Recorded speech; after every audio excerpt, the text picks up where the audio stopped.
One of my absolute favorite things that happens at the end of the year is MKBHD doing his blind smartphone test. What he does is he takes a whole bunch of pictures with some of the biggest phones from the last year, and regular folk like you and I, we vote on which one took the best picture. And normally he does this with a bracket, and then there's a winner crowned at the end. This year, he's doing things a little bit differently, a little bit more scientifically, as he said, using a full-blown website, which I think is actually really, really smart, where you can go pick standard, low light, or portrait mode. And how this works is you will pick one of these categories and you will just start voting one or the other. And at the end of it, once you've done a whole bunch of votes, the more, the better, the more accurate this data is going to be.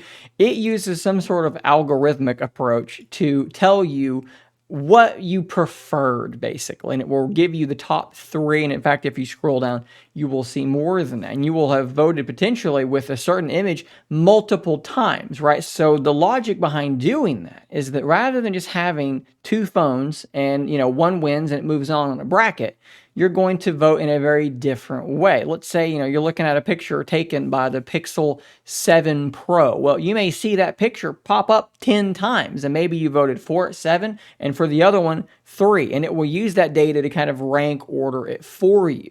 The most interesting part of this, like every year, are the results. And the results this year, if you don't want to be spoiled, you don't want to just see them straight out, skip ahead like 30 or 40 seconds or something, because I'm going to talk about the results here. I'm actually going to show them on the screen. If you take those three categories and you just sort of weight them equally, you come up with a first place winner of the Pixel 6a, second place the Pixel 7 Pro, and in third place the Asus Zenfone 9. Very, very interesting results. Not the iPhone, not a Samsung phone. A cheap phone from Google was the one that tended to win the most. And if you want to see a bit more detail on that, the Pixel 6a actually got third, second, and second in those categories. Very, very impressive. So first off, that's just a wild conclusion, a wild result to get a device of that price range ended up winning this competition. And I believe last year, the Pixel 5a performed really, really well also. So that's very, very cool. But now what we're going to do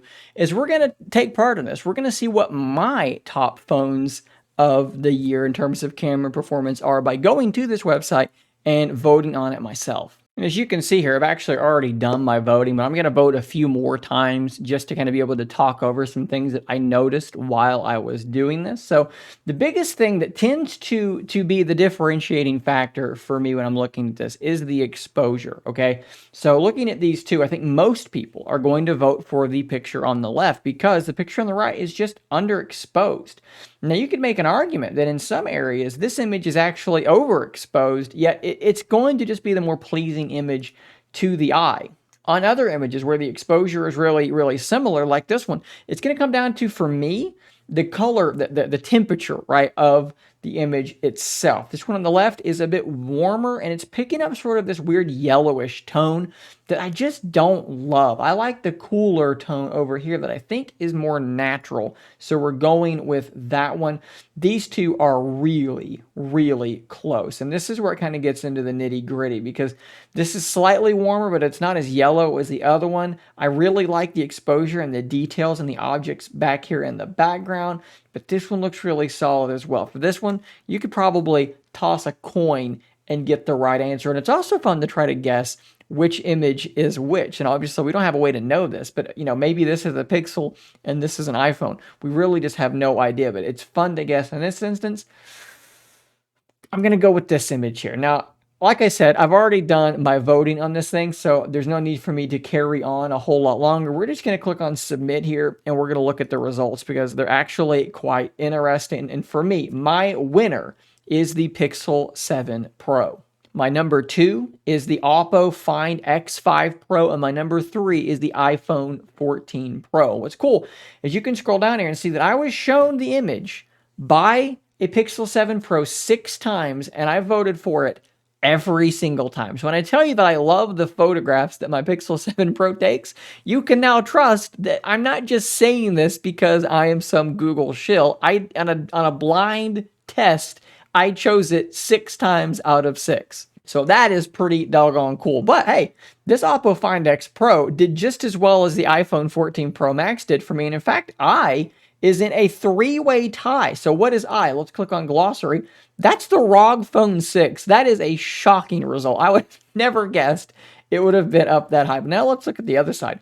What phone I saw 13 times and it lost every single time? What phone is C? That is unbelievable. It is, oh no, the Motorola Edge 30 Ultra. Motorola getting absolutely demolished. D only won twice out with 11 losses, and that is the Nothing phone. So not wildly impressed by the Nothing phone performance. And let's look at that Pixel 6a, which is G. How did it do? It was 8 and 5. It was kind of a mixed bag for me, and that's a little bit surprising, but not that crazy. H looks like it kind of snuck out there. The Realme 10 Plus Pro, that's another cheaper phone, performing towards the top half of the list. Really, really interesting. Now we need to go over to the low light, and we'll do the same thing for that. And for the low light, things are, I think, pretty interesting because naturally, we're going to want to go towards that brighter image, but for me, my taste is to not have an overly brightened low light nighttime image that doesn't look like it was taken at nighttime. Now, these two are both really, really similar, and honestly, they're both very, very strong images. I could flip a coin on this one. They're framed a little bit differently, which is making me like this one better, but as far as the actual qualities of the image, they're really, really similar. I'm going to go that way just because of the framing. I'm just trying to answer this as honestly as I can. I know framing is not part of it, but like I said, it was a coin toss. These two, though, okay, this is a very detailed, it's a warmer shot than this one, which I don't naturally like, but if you look at the details in the hair, in the skin, it's a way more detailed shot than that one, so you have to give it the vote. These two, both of these are not super, super great. They both don't have a ton of detail. The shadows and stuff kind of crushing up there in the hair, but there's more grain along his shoulder here. This one's darker, and you may think, well, most people are going to vote for the lighter image, and you're probably right. But this looks like it was taken at night. It's kind of moody. It's kind of vibey. I like that. And then you've got an image like this that I feel like is just rock solid. Good detail. It's dark. It looks like it was taken at night. It's not over brightened, but it's crisp. This is a little overexposed for the night. I feel like that is a strong image. I voted on all these. Let's see the result. This is very surprising. None of these are phones I would have necessarily expected to be on here. The Find X5 Pro, which was, I believe, in my top 3 last time, I think it was 2 last time, is now 1 this time. Unbelievable performance so far by Oppo. The X80 Pro Plus, and then the Realme 10 Pro Plus, that is a cheaper phone, number 3 on the list. Let's scroll down here and let's see what was A, what almost made it out. And actually, look at that, 10 and 0 for Oppo. Unbelievable. A was 6 and 2, which was the Mate 50 Pro. G was 8 and 3. That's the Pixel 6a. Where's the Pixel 7 Pro? That's K. I actually voted against it more than I voted for it. That is a fascinating result. And honestly, Pixel 7 Pro with that big sensor, it tends to brighten things up in low light a little bit more than I like. And that is probably why it was losing in that poll. What phone was 2 and 19? It is the letter N, which is, of course, the Xiaomi Mi 12S Ultra. That huge sensor. And I absolutely hated it. Was it also over brightening? Don't know for sure, but we do know that I did not like its result. J was the iPhone SE. E at 3 and 10 was the OnePlus 10 Pro, the low light category.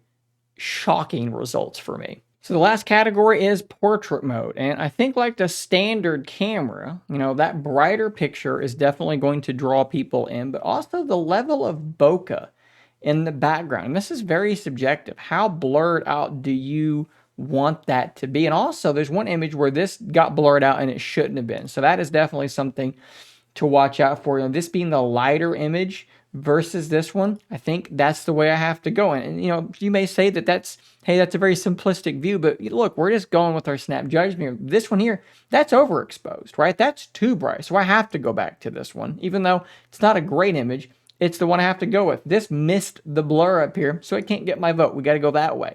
Between these two, this I think is too bright, so I'm going to go back this way. This is overexposed back there, so we have to go with the other one. Some of these begin to be so blurred in the background that it almost looks like someone cut Marquez out of this picture and pasted it onto an artificial background, which I don't love. This is a great example of that. It looks just weird. It looks strange to me. And honestly, the Pixel's bad about a really heavy-handed blur. That may be a Pixel picture there for all I know.